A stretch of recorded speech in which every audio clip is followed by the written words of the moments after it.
agriculture, history, religion, family, and technology.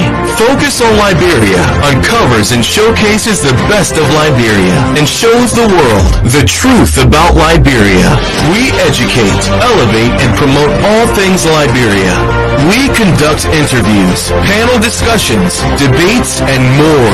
Tune in to Focus on Liberia on Facebook and YouTube and be a part of the stories that make up the news. This is Focus on Liberia, and I am Dennis Jah. And I am Anthony C.A., a pleasant way to say welcome to Focus on Liberia. This is the program, The Hour of Politics, and you have me as your host. This is yet another analytical edition of The Hour of Politics. Welcome and welcome to this broadcast that promises to be analytical and informative. Do me a favor, share the broadcast with somebody in your contact. Your friend may not be mine, and so if you want your friend to be part of this conversation, the only help we are asking is you hit that share button as quickly as possible. And so I can't welcome you enough. The topic for today's discussion on the Hour of Politics here: let President Boakai executive order on assets recovery be a serious effort. Of course, you heard me, and I'm saying the topic is let President Boakai's executive order on assets recovery be a serious effort. Why must this be a serious effort? Of course, it must be a serious effort because when it comes to recovering assets, it is a serious business. It is a monumental task. It is a very significant aspect of governance. We are talking about the fight against corruption. Individuals who have engaged in the abuse of public trust, they are calculated. They are calculative, someone will say, in their effort. And you know they don't want to get caught. These are individuals who are in position of trust. Some of them are big names. Some of them are in strategic positions within our government. And they have access to government properties, government funds. And because of the ineffectiveness of our government and the fact that our government is yet to be digitized to a very significant extent, tracing these assets being abused or stolen allegedly by some of these individuals become very difficult for those assets to be recovered. And so we can emphasize that let President Boakai executive order on assets recovery be a serious effort. There is a serious abuse of public trust by individuals. And so the effort itself must be serious. For the effort to be serious, it must be coordinated. The individuals who are charged with that responsibilities, they should have the requisite expertise and experience. They know how to get this business done. This cannot be done by just any Joe Blow. And so I want to say, be my guest as we discuss this very important topic. President issued an executive order number 126, establishing the Office of Assets Recovery under the Ministry of Presidential Affairs. In other words, this asset recovery task force or office being set up by President Boakai is to be run by President Boakai himself. President Boakai is the head of the executive branch of government. President Boakai is also the head of the Ministry of Presidential Affairs. That is why it's called Ministry of Presidential Affairs. The task force being established by the executive order is within that ministry that houses the office of the president.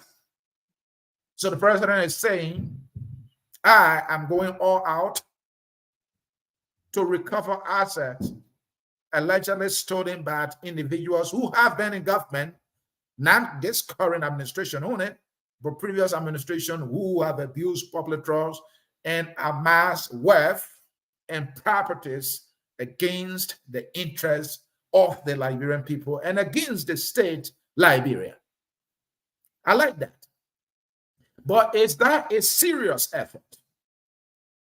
How can we know that this effort is serious? What can be done for the efforts to be determined as serious effort? This government must also succeed in this effort.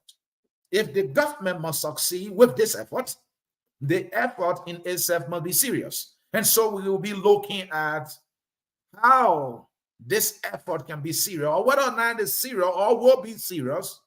And we will look at how it's been done in other places to register the seriousness for such effort to be successful. So the president is now trying to fight corruption with a task force established through an executive order. The task force is charged with the responsibility to gather evidence, to investigate, and also to recover assets allegedly stolen by past government officials and if possible current government officials. An executive order by law or in practice has a lifespan of 1 year. So the task force being set up by the president will only operate for a year. The question is 1 year enough to gather evidence, to investigate, to indict, to take to court, to prosecute, and then obtain court order for restitution, recovery, or forfeiture? Is 1 year enough to get all of these processes done so that the stolen wealth or assets, both liquid and fixed assets being talked about, to be recovered? Is a year enough to get that done? The obvious answer is a big no. 1 year is not enough to gather evidence, to investigate, to indict, to trace, and to recover stolen assets from the number of individuals who have been indicted in other reports, or the cases of the abuse of power as contained in numerous other reports at the disposal of this government. And so if this effort against the fight concerning corruption must be serious, then a year is not enough. And is a task force through an executive order the appropriate authority to even carry on this effort on assets recovery? The answer is also no. An executive order establishing the Office of Asset Recovery is not the appropriate authority to carry on this effort. And the reason is because this task force now, this Office of Asset Recovery, has a 1 year lifespan, which is not enough to even prosecute, not only prosecute, to recover assets from just a single individual. Why is that not enough? There are instances, there will be instances, for a year to not be enough to even recover assets from a single individual. Let's say someone has stolen a significant amount of money and has taken that money to the Swiss bank in Switzerland. That money is not in Liberia. Now, there is suspicion that that person might have done so. How do you get that money? First, the person must be investigated. There must be evidence being gathered. How did the person get that money to the Swiss bank? To get the money from the Swiss bank, that individual there must be mounting evidence against him that that person did so. The bank that is in possession of this money must be contacted. The bank must be sure that the appropriate authority is contacting it for such wealth or money. Now, an executive order establishing a team of individuals might not be the appropriate authority. That bank might want to deal with the government of Liberia through, say, the Ministry of Justice, or say the Anti-Corruption Commission established by law in the Republic of Liberia to go after individuals who abuse public trust. So the bank may say, no, we are not dealing with a committee. We are not dealing with a task force. We want to deal with the appropriate authority by law established to do this kind of work. And so the Ministry of Justice will come in maybe in that instant. So if the effort must be considered serious, it must be done through a statutory institution of government. By that, I mean an arm or agency of government established by law to carry on this piece of work continuously and consistently, that has the appropriate individuals with the requisite expertise and experience to get the job done. Not just any individuals. Now, the task force established by the executive order by the president to recover assets mean several individuals. Are these individuals qualified to do this kind of job? Do these individuals have the appropriate and requisite experience to do this job? Let's look at some of the names so far. On my screen, I have Councillor Edwin Martin, he is the chairman. Ms. Maima Robertson, vice chairman. Elizana Coffey, member. Martin Kian Colley, member. What is Martin qualification? They said good governance activist. Being an activist, does it qualify one to be able to recover assets to carry on investigation? That is the question. We have Armin Dempster, he's a member. What qualification does he bring to this responsibility? Honorable Emmanuel Gonkwe, member, they say he's an advocate. Being an advocate is say enough to recover stolen wealth by sophisticated criminals. We have Dr. Rennie B. Jackson. He's a public policy expert, according to them. Can that play a significant role in recovering assets? Ms. Angie Andrew, member, youth representative. Victoria, member, business community.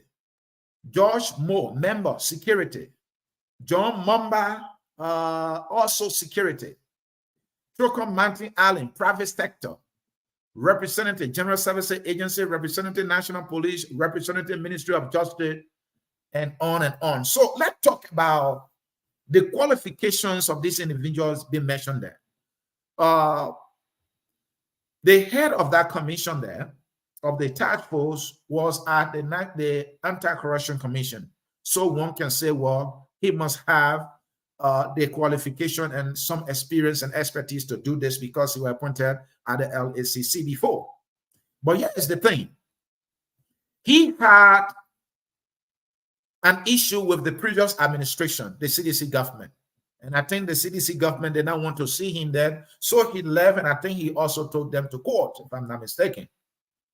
Now he being brought in now, and he would be the guy to head the efforts of assets recovery to investigate individuals who allegedly abuse public trust. Who are the individuals he's going to go after? Is he going to be fair? Is he going to be transparent? Will he now be influenced by his experience with the previous administration? Where is he going to start from? Is he going to start from the Joseph Boakai Unity Party government? Is he going to start from the Ellen Johnson Sirleaf / Unity Party / Joseph Boakai administration? According to audit reports, some individuals are engaged in some acts of corruption or the abuse of public trust. There are other reports that we are aware of. And besides other reports, there were other reports that raised accusations against some individuals who served in that previous government of Joseph Boakai and Ellen Johnson Sirleaf. Is he going to go there? Mr. Boakai now is almost like the ex-official on this particular committee. Will it also go and audit the total amount given to the vice president for the 12 years he served in power? Mind you now, Mr. Boakai is technically the head of this thing. It's under the Ministry of Presidential Affairs. Where is the committee going to start? Is the committee going to start with Mr. Boakai's office to send a signal that, look, this committee is ready for business? And so I'm starting with my own office, the office that I held when I was vice president for 12 years, and here are the records. Would that be a good place? Would there be any reason for them to start? Even the chairman, Mountain, will he start from there? Edwin Mountain, will he start with the president, the former president, the former vice president of former office? Will he start from there? Will he even be encouraged to start from there? Or will he start with former officials like the CDC officials, saying he had issue with them, he will be led enough to go after them? Where will he start from? And so let us conclude on Mountain. He has the experience I want to believe. He has the qualification I want to believe. But is he the best suited person for that job? Now, another person on the committee is Alice Coffey. Alice Coffey headed the FIU, from what I understand. If he didn't head it, he was there as an official. Alice Coffey was also associated with the PIT. That was the presidential investigative team that investigated the 16 billion and the 25 million that were mapped up, that was used to map our excess liquidity. Alice Coffey was with that committee. So he might have, or he should have some understanding of how this investigation is done and tracing money, that in question, being abused, all right, or being misappropriated by individuals who are accused. He might have, or he should have, some understanding how it is done. But he's just an advisor on our committee. The main thing I want to point out, I want to point out concerning the individuals being placed on the committee. You have some people on that committee, they are member, and they said from the private sector. So this person is a private citizen and is on a committee. This is assets recovery we're talking about. We are looking for individuals to do a specific work that some people took their time to study, to get the necessary education and experience to carry on. Instead of looking for individuals who have the expertise to do this kind of work, we have somebody like Mountain Colley. Mountain Colley, the experience that makes him suitable to be on the assets recovery team is good governance advocate. Anybody can be a good governance advocate. I can be a good governance advocate. Does that qualify me to have deeper understanding and what to do on day one when it comes to investigation? Give me a moment here for.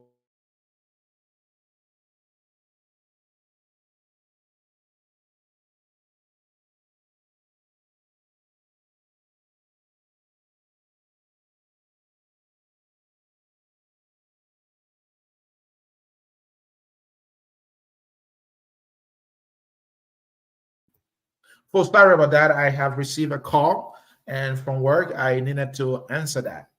And so, does that qualify Mountain Colley to do that particular work? And we have Emmanuel Gonkwe from the EFF. And the reason he's there is because he's an advocate. Now we have somebody there who is a security. Information reaching my desk here, I focus on Liberia political desk here, is that one of those individuals who is there, his expertise there is a security. That person is a bodyguard to President Boakai. He has been President Boakai's bodyguard. Or when he was not president, this person has been one of his bodyguards who will travel with him to the United States and other places that he's traveled. Being a bodyguard qualifies this individual to be a security. And as security, what will he be doing? Because on a committee, they have the Liberia National Police as a member. But then you have this individual as security. So I assume he's a security officer. What is he going to be doing when you have the Liberian National Police? What will be a role? Will he be the one carrying on the arrest? Or he and the Liberian National Police, if there is a need for an arrest to be issued or to be effected or carried out, he and the Liberian National Police now will carry on. I just want to know, what is the role of this security officer? They said security. They have two persons there for security, and then you have the Liberian National Police. Now, on that, they have the Ministry of Justice also. Look, the point here is this committee is clear. This task force, it is clear and obvious. The nominated or the appointed individual to the task force to do a piece of work, they have no qualification, no experience, no skills and expertise whatsoever to carry on. They should not be there, and that is it. They should not be there. Now they have their youth representative. What is the youth representative going to do? Oh, except because that some of these people who've been maybe they will be indicting or they will be investigating. Some of them are youthful individuals. And so what is youth representative going to do? He the one will be able to identify that this person is a youth. What role being a youth representative, what is this going to do? We will want the office of the president now to give us a press conference to explain this security person, what would be their role? This youth representative, what would be the youth representative role? This person from the private sector now, what would be their role? Somebody from the business sector, what the person going to do? What is going to be the person role? Is the person going to be there, or is the person there to tell us how business people engage in corrupt acts and then defrauding government of the necessary revenue? Is that the reason the person is there? Or to explain to the community, this is how we do business? What's the point of having the business person on a committee or a task force that is supposed to be investigating? Does that business person have investigative skills? Did the person study something, the criminal justice for that matter, to be able to carry on a investigation? That's why you have the National Police anyway. The fact here is that for any efforts concerning the fight against corruption to be serious, it must be done by a statutory institution of government, like the LACC, for example, or the Financial Intelligence Unit, for example, or the Ministry of Justice, for example. And we're talking about audits and the other financial investigation. We have the IAA, the Internal Auditing Agency, and we have the GSC, the General Auditing Agency. We have this agency established by law to do these kinds of things. So why are you duplicating functions now? Why are you creating a body that has a 1 year lifespan when that 1 year is not enough to investigate all individuals suspicious of abusing public trust and amassing wealth?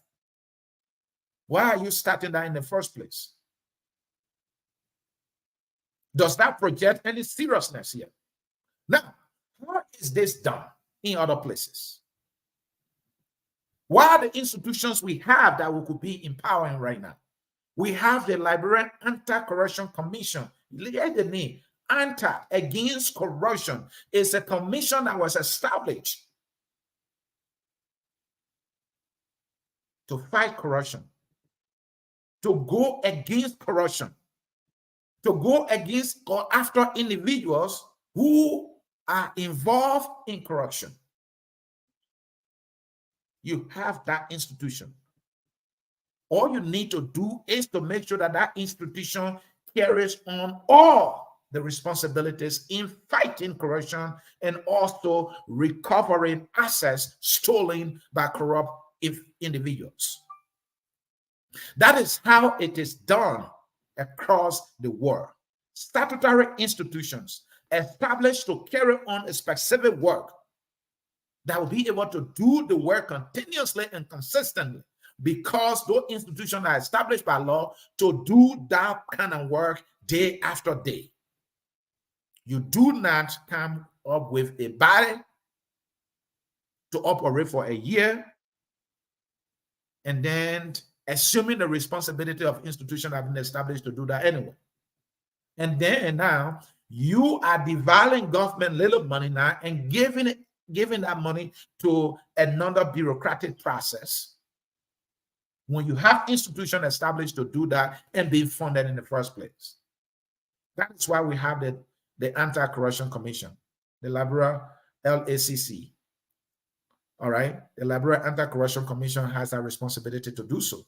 They can investigate, they have prosecuting power, they have the right to go after individuals to, if possible, negotiate with them for them to restitute government funds. So let's see that this is a serious business. It can be done by a task force that has a 1-year lifespan. Now, let's see how this is done in other countries. For example, Sierra Leone. Let's go next door. Let us not go far. Sierra Leone also has an anti-corruption commission. That anti-corruption commission is headed by a guy who is a lawyer, Francis Ben is the head of Sierra Leone Anti-Corruption Commission. When he took over, he felt that the Anti-Corruption Commission of Sierra Leone was not strong enough. So, few things he did. He requested that the commission should have some prosecuting power. He also requested that the act creating the Anti-Corruption Commission should add there that any individual guilty of abusing public trust and amassing wealth, when it comes to restituting and recovering the assets, there should be a 10% interest on it. For example, let's say John Brown stole $10 million and he's being investigated and has been established with evidence that yes, this person stole $10 million. Not only should a person return the $10 million to the government, but the person should return it with 10% interest. The logic there is that when that person had the $10 million either in the bank, that person will accrue interest over the years. Or maybe the person invested the money somewhere, give it to some business people to do business with it, and were paying interest to that individual. So that money, had that money been in the possession of government, government could have done something with it. But for the person to have that money for that length of time, probably done business with it, that person should pay back the money with 10% interest. That is another way of discouraging individuals from stealing government money. Because when you are caught, not only will you return that money, you will also pay back with interest for having government money that should not have been in your possession in the first place. That is what he did. And then he started work. When he started work, he said he will make people's life a living hell, especially those who engage in corruption in Sierra Leone. And so in June of 2018, the Sierra Leone Anti-Corruption Commission was able to recover 34 billion leone from corrupt officials in Sierra Leone.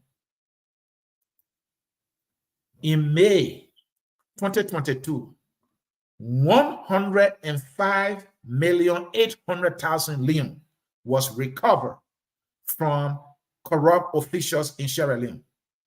This is the Anti-Corruption Commission in Sierra Leone working. It does not have limit in terms of how long it can do a work. It has a lifetime limit as an institution to go after individuals. If you compare it with the task force established by the president, it have 1 year period. So it would have been best for us to use our Anti-Corruption Commission, just as Sierra Leone is using an Anti-Corruption Commission to go after individuals who allegedly stole money from the government. We are duplicating functions here, and this is not a serious way, in my judgment, to do this business. When the 1 year elapses, then that task force has no responsibility anymore.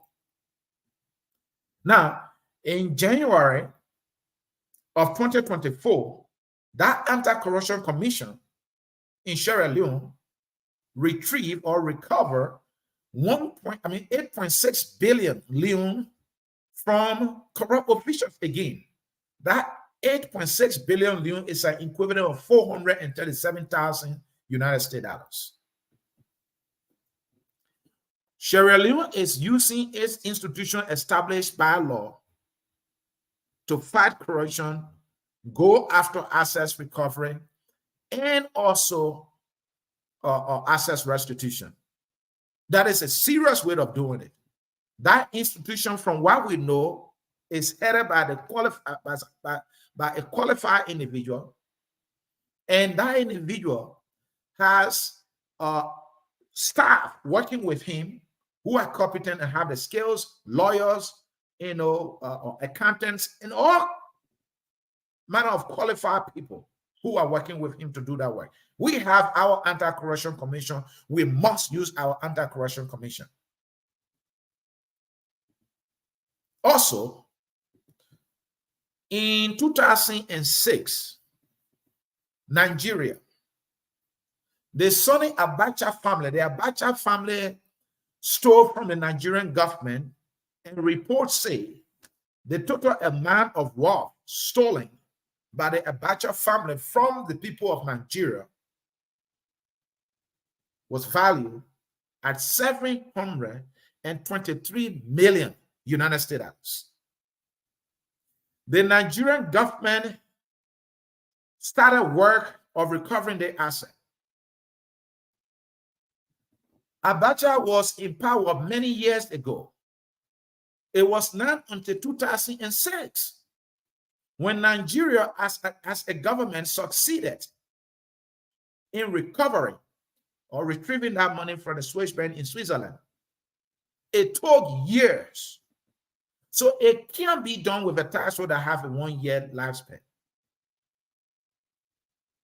So assets recovery is a serious business. And talking about the 8.6 billion that was recovered in Sierra Leone, here is a picture to that effect. You see that? The gentleman there in a blue coat suit with a long tie there, who has the paper in his hand, is the head of Sierra Leone Anti-Corruption Commission. The money you're looking at there is the physical or liquid cash of 8.6 billion leon. The equivalent, like I said earlier, is 437,000 United States dollars. This is Sierra Leone Anti-Corruption Commission. Sierra Leone did not establish a task force to do so. So the Anti-Corruption Commission have all the time to do all the work. For 1 year is insignificant. If you compare that with what happened in Nigeria, the 726 million United States dollars recovered by the Nigerian government from the Swiss bank, it took years of negotiation. It had to be government to government because that money was in another country. So another report that we have read, we want to bring to you to give you a picture of why this must be done by a statutory institution established by law that does not have time limit is what we have here to share with you. Now, there is an institution in Nigeria, they call it the Global Forum for Assets Recovery. The Global Forum for Assets Recovery released a report. You know, corruption is everywhere, even in the United States. That's why the fight against corruption must be a serious business, must be done by individuals with the requisite skills and qualification to do so, and they must have enough time to do so. This is a continuous fight.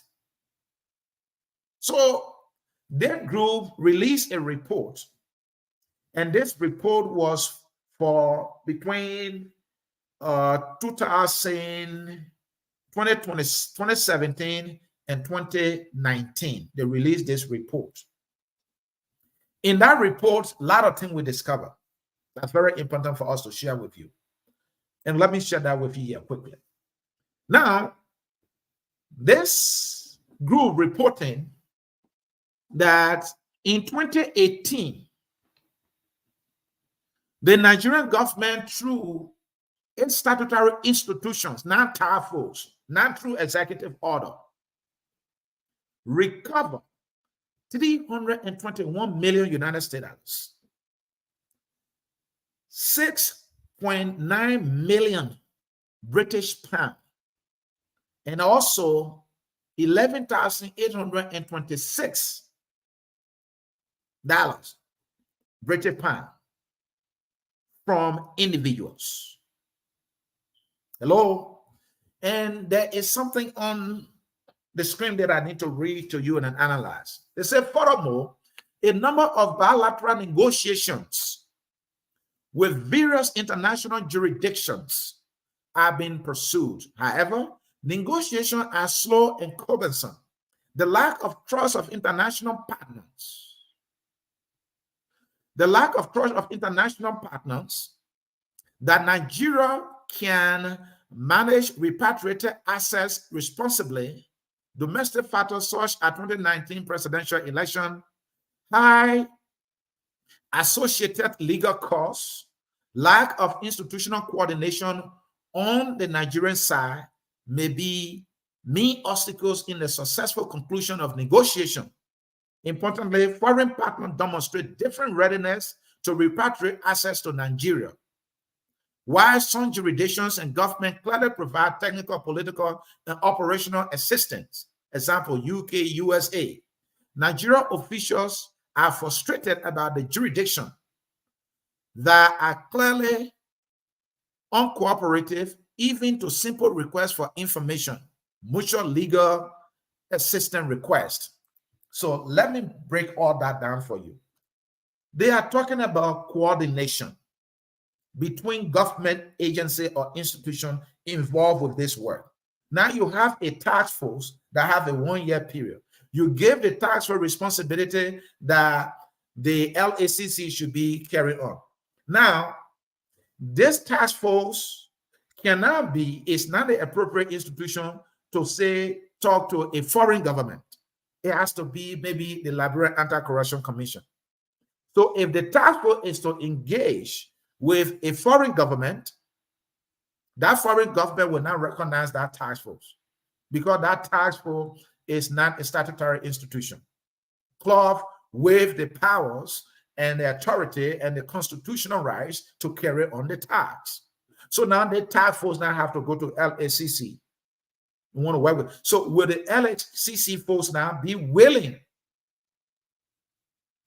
to coordinate this particular work now with the task force? Because the LACC says about these people have taken our work anyway. So they have 1 year, we'll just wait it out until their 1 year elapsed, then we'll come and do our work. You have the Ministry of Justice. Now the Ministry of Justice now have to be between the Ministry of Presidential Affairs now to be negotiation. That coordination can be a tedious work. And now you put this thing squarely in the lap of this task force. Now the task force within the Ministry of Justice. The Ministry of Justice said, well, we too, as an institution of government, we can investigate. We can go after individuals, right? For example, the Stanton Witherspoon case came to mind. It was the U.S. Justice Department that gathered all the evidence and that took Stanton to court, that investigated and secured and also went as far as confiscating and seizing some of his assets. It was the U.S. Justice Department that did so. The U.S. government did not do it through an executive order. The U.S. government did not do it through a committee or task force that have a 1-year lifespan. The U.S. used the Justice Ministry, the Ministry of Justice, I mean the MOJ, or the Justice Ministry, not Justice Ministry, the Department of Justice, sorry. You know, in Liberia we have ministry and there they have department. The Department of Justice, all right, went after Stanton to the point that they were able to get him to court. And he pleaded guilty, and then he went for a negotiation with them. They didn't do it through a committee. So this thing is not something small. And in the piece I read, also talking about jurisdiction, some of the money in different countries. You don't need a committee to go and negotiate on behalf of the Liberian government. You need an institution of government to do so. And they talk about some of these negotiations can be so cumbersome that the Nigerian government at some point was frustrated. If the whole government could be frustrated, and then it comes to the issue of trust. As I read that, the institutions that were in possession of the stolen wealth, they wanted to make sure that those they are dealing with are trusted individuals. That when the money is repatriated or given to them, they will be able to use the money. These people were even not trusting the Nigerian government because they said that, well, election coming on, when especially on the Sonny Abacha or family stolen wealth, which is the $723 million. You know, the Swiss government was like, wow, if we give the volume of money to these politicians during their campaign time, this money can just disappear. So they wanted to make sure that since they are signing on and the negotiation being done to get the money, they want to make sure the money will get to the appropriate people. That the money will not lay in politicians' hands and then boom, especially during campaign time, the money will disappear. They didn't want to do so. So it comes to the issue of trust. So as this committee resume work, can the committee be trusted with people on it who don't have the requisite experience? You have somebody who is he said that security. This is a baller guy of an individual. And as the person they should turn the money over to. I know the money will be placed in government accounts, but this is the task force that has been set up to do all the negotiation, the investigation, the evidence gathering. And so you have to do business with them. They will tell you who to send the money to or where to send the money. Why the institution, the LACC, wait? Sierra Leone is using LACC. The LACC recovering money for also use our LACC that have the prosecuting power, that also have some investigative powers to do so. We are going to a committee. Is this a serious effort? You have youth representative, what youth representative will be doing. Is this a serious effort? Now, let me read something else to you. Also released were recoveries on interim forfeiture, both in cash and liquid and other assets. During the same period, 126 billion naira, 9 million US dollars, 2.4 million British pound, and 303,399 British pound. The ministry also announced that 223 non-cash recoveries were made during the 1 year period. The non-cash recovery are farmland, plots of land, uncompleted buildings, completed building, vehicles, and maritime vehicles, the ministry said. Repatriation from foreign countries total 321 million. 6.9 million British pound and 11 1,826 in 2018. This includes the Sonny Abacha repatriation from Switzerland. Earlier in 2017, Nigeria received 78 million British pounds from the UK government as part of assets recovery. In bribery case involving 1.1 billion paid by Shell and ENI as signature bonus for one of the largest oil concessions. Wow. So in Nigeria, we're talking assets recovery here. Let me start with the first part. There was a concession agreement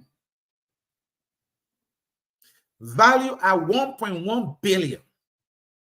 When that concession agreement was ratified and signed into law, there were signature bonuses given to the negotiators who negotiated the contract or the concession on behalf of Nigeria. These individuals pocketed huge amount of money. They're working for government. They're being paid. But then they negotiated the thing in a way that they allotted bonuses to themselves. That was corruption. And during that year period, the total of 321 million was recovered. And somewhere, as I read, some of the recoveries or the assets being recovered from individual were land, talking about farmland, cars. So, and in the executive order being issued by the president, they said the right thing. They are talking about both liquid and fixed asset. Fixed asset means properties acquired. And as I read, also there's a completed building and uncompleted buildings. So there's some people that stole in Nigeria. They started building. Some of the projects were not completed when they were grabbed. And so they have to confiscate or retrieve those unfinished projects from them or buildings from them. Some of them completed. Like in Liberia, some people stole, they build houses. Those houses are completed in their name. Those are the things you want to go after. You must go after this individual using the appropriate institutions and not a task force that is infested with unqualified people who don't have the expertise, who have no idea whatsoever how people go about recovering assets. If this must be a serious effort, the serious institutions must be used, serious-minded people with the qualification and expertise must be used to do so. Because this is not a small business. So what we're going to do, they're going to get, say, a diplomatic passport for the user vessel, the business representative, somebody from the private sector to get diplomatic passport for them, and then what? Let's say money is in UK, they will send them there. I don't get it. This does not demonstrate any seriousness whatsoever. The appropriate institutions should be used, they should be funded. And according to the executive order here, that the Ministry of Finance should not hesitate to disburse whenever they send a budget to them, what the budget will include. And these people that are on the committee here, they have to be paid. They have to be paid. So you'll be paying people who have no idea what they're doing. How is there a serious way in any shape and form of trying to recover assets? And finally here, the whistleblowing policy recover allegedly. So the report from this group is saying that in Nigeria, just whistleblowing alone, for someone to say, oh, there's something going on here, I see that something suspicious is going on here, I think this person or these individuals are involved into something that is corrupt in nature. That alone, for somebody to just blow the alarm that somebody is carrying on criminal act here or corruption act here alone, that tape alone, that information alone, helped the people of Nigeria to recover 7.8 billion naira. 7.8 billion naira was recovered by the Nigerian government from corrupt officials. That 7.8 billion naira is a total of 25 million United States dollars.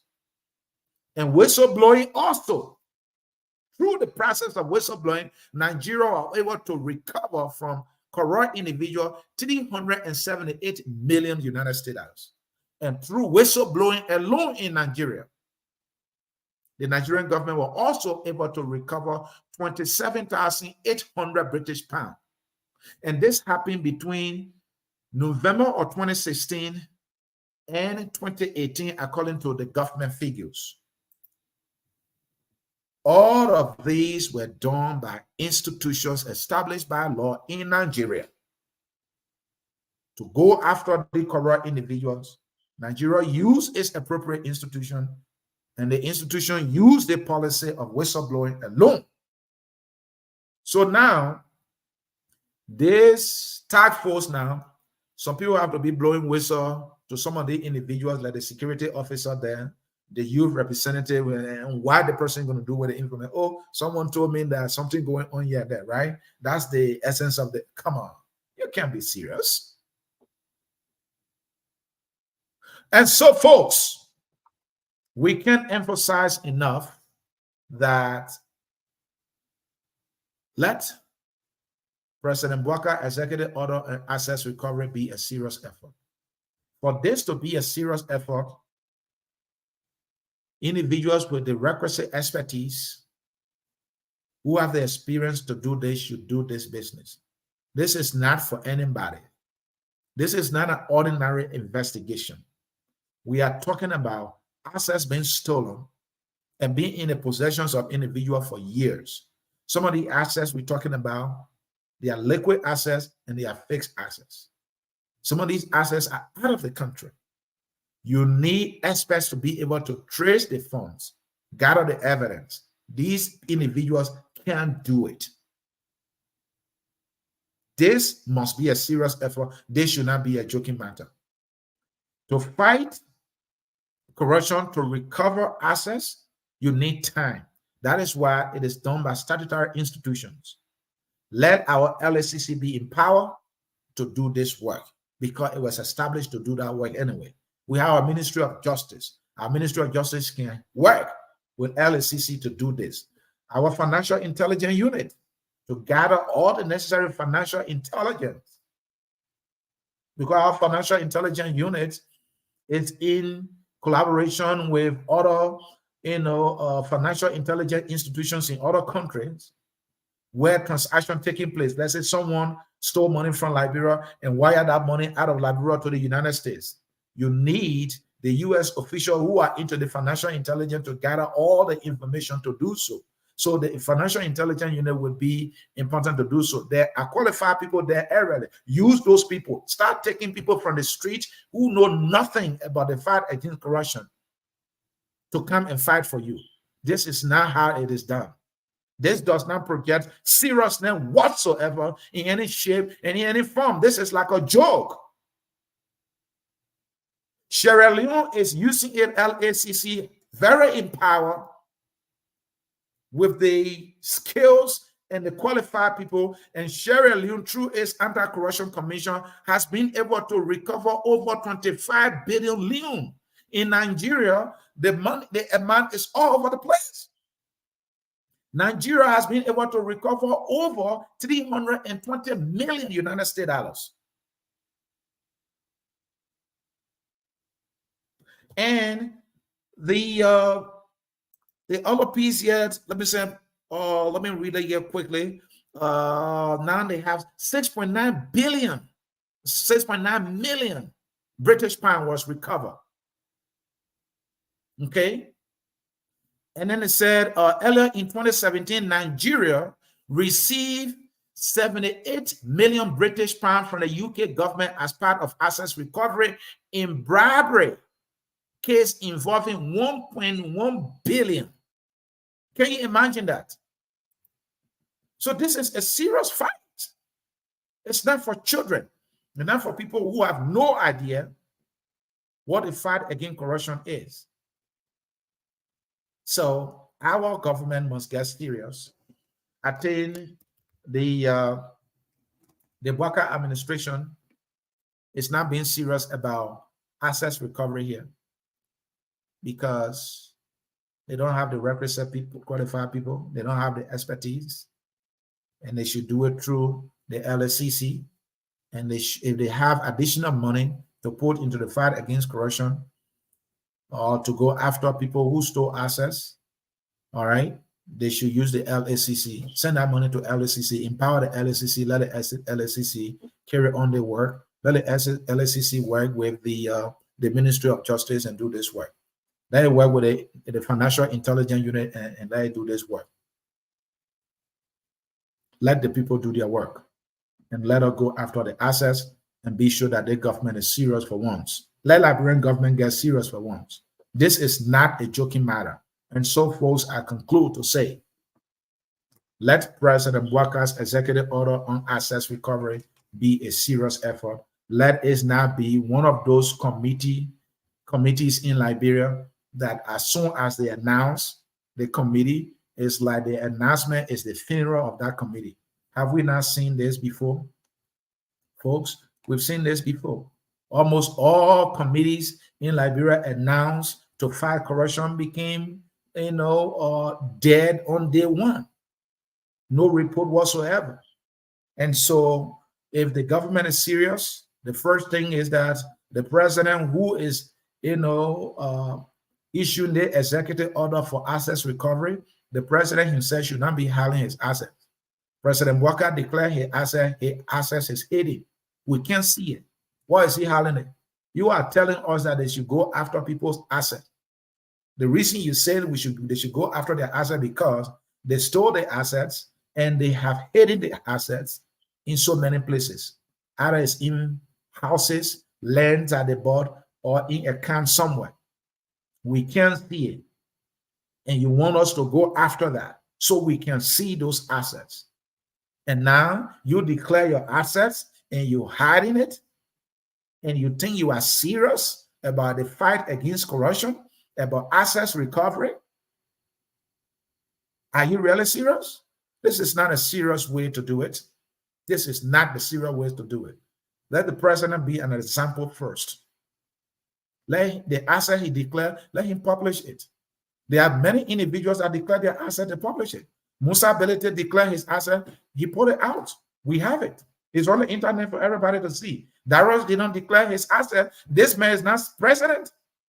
He's not the one, issuing executive order. The president who issued executive order hides his assets, but he wants us to go and recover assets from individuals who stole assets. Nyobli Kanka Lawrence declared her assets are. Senator Lawrence declared her asset and she released it to the public. We can see it. Emmanuel Ure Yakpawulo. All right, Yakpawulo, former vice presidential candidate of the Liberian People's Party. He declared his asset, he released it to the public to see it. Many others have done it. The president who is telling us that we should go after assets stolen by individuals declared his asset and he is hiding it. Where is the transparency?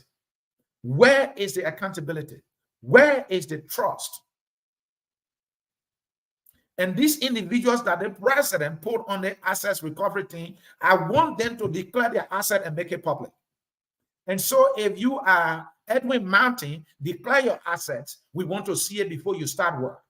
If you are Mountain Colley, declare your asset. We want to see it. You want to go after the assets of other people, we highly, highly welcome that. That is the right thing to do, and that is the way to go. We are all in for it.